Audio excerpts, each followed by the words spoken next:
It is March 7th, 2018. This is the Watchman News, and I'm Mike Callahan.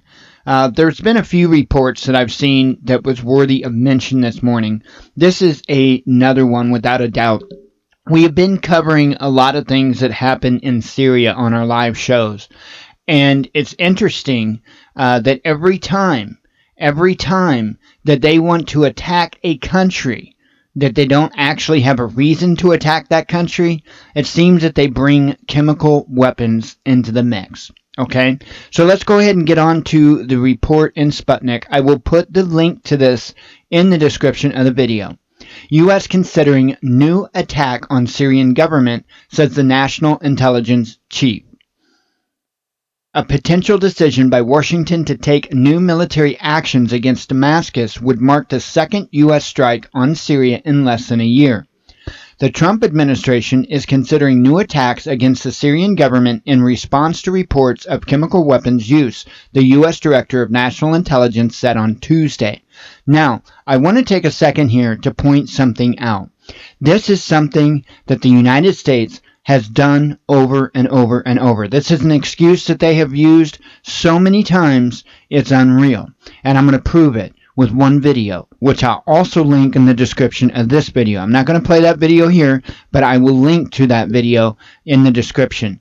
And it's right on YouTube, and it's from a channel, Patriot Portal, and it's titled CNN Fake Newscast Best Quality.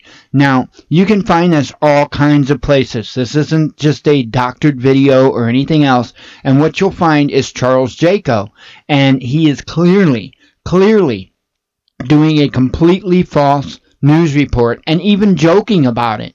Okay, it's insane. If you haven't seen this video, you really need to go see this video. And it will tell you just how much that our media misleads us. Okay, and this was back in the 90s. Okay, this was in the 90s that this one was done.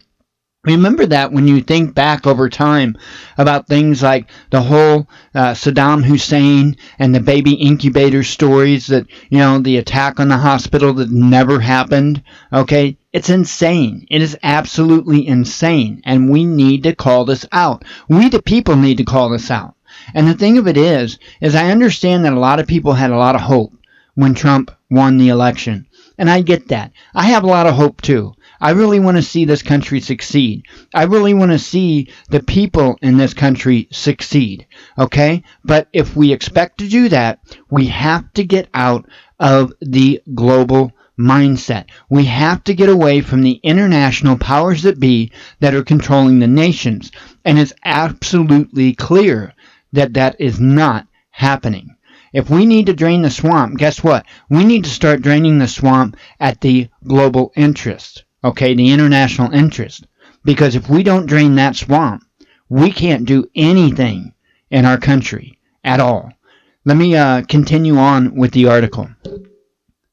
As you saw, the president's response to the attack last year, this is something that is under serious discussion as we speak. But again, something that needs to be discussed in a classified session, Daniel Coates told a Senate committee referring to the launch of 59 Tomahawk missiles towards a military base in Syria's Shirak. So here's the thing, right? Anytime Russia makes any headway with Syria to help protect and preserve the Syrian government, we need to launch an attack. And a lot of times it's because of, chemical weapons or it's this or that. It wasn't too awful long ago that there was a chemical weapons story coming out of Syria. And come to find out, it was actually U.S.-backed rebels that actually committed that chemical attack. It's insane. Last week, President Donald Trump had discussed the possibility of a new military action against the Syrian government as a punitive measure, citing Damascus' alleged use of chemical weapons in eastern Ghouta. The Washington Post quoted anonymous U.S. officials as saying, "The discussion came shortly after the infamous White Helmets reported that 3 civilians had been killed and dozens more had been wounded in a suspected chlorine gas attack on eastern Ghouta." The White Helmets, folks, the White Helmets. That is a propaganda arm. That is a militant arm of individuals that infiltrate and commit acts of war, in order to start war.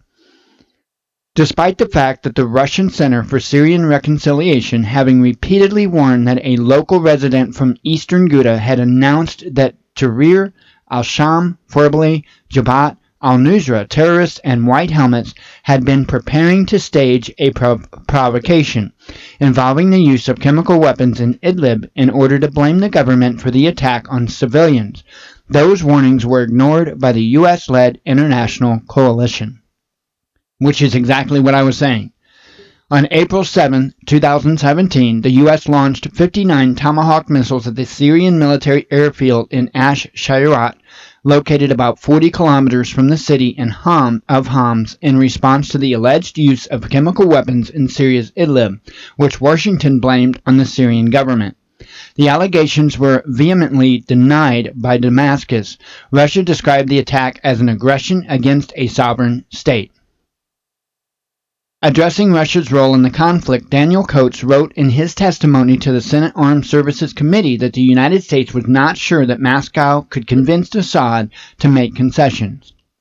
Moscow probably cannot force President Assad to agree to a political settlement that he believes significantly weakens him, unless Moscow is willing to remove Assad by force.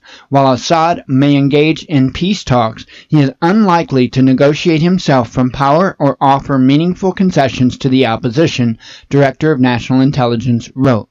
And why should he? Why should it? Why are we over there? Why is it our business?